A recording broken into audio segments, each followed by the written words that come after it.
যুক্তরাষ্ট্র ইসরায়েল যখন যৌথভাবে ইরানে হামলা শুরু করে তখন তার জবাবে পুরো মধ্যপ্রাচ্য জুড়ে মার্কিন ঘাঁটি লক্ষ্য করে মুহুর্মুহু আক্রমণ করে তেহরান।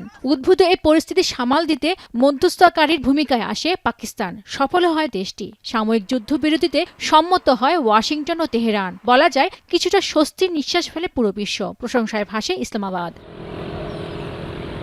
অবশ্য এই দুই দেশের মধ্যে স্থায়ীভাবে যুদ্ধ বন্ধে এখনো মধ্যস্থকারী হিসেবে নিজের কার্যক্রম অব্যাহত রেখেছে পাকিস্তান। কিন্তু আন্তর্জাতিক বার্তা সংস্থা রয়টার্স বলছে অন্য কথা।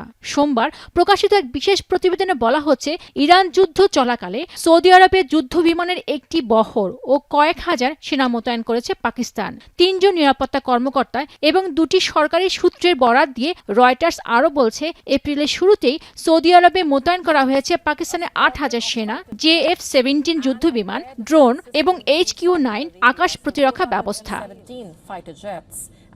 শুধু তাই নয়, সৌদি আরব সেনা মোতায়েনে অর্থায়ন করে এবং সমস্ত সরঞ্জাম পাকিস্তানি কর্মীরাই পরিচালনা করে বলে দাবি রয়টার্সের। তবে ধারণা করা হচ্ছে, গেল বছর হওয়া দ্বিপাক্ষিক চুক্তির অধীনে রিয়াদে সেনা পাঠিয়েছে ইসলামাবাদ। কেননা দুদেশের মধ্যে হওয়া প্রতিরক্ষা চুক্তি অনুযায়ী যে কোনো এক দেশ আক্রান্ত হলে অন্য দেশ তার প্রতিরক্ষা এগিয়ে আসতে বাধ্য থাকবে।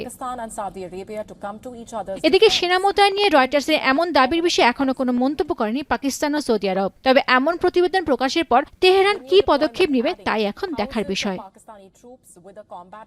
পেরিমা সুলতানা, এখন বিশ্ব। 72 ঘন্টা ময়েশ্চার লক সমৃদ্ধ লিলি বডি ওয়াশ। শিয়া বাটারের গুডনেস স্কিন রিপেয়ার করে রাখে সফট ও গ্লোয়িং।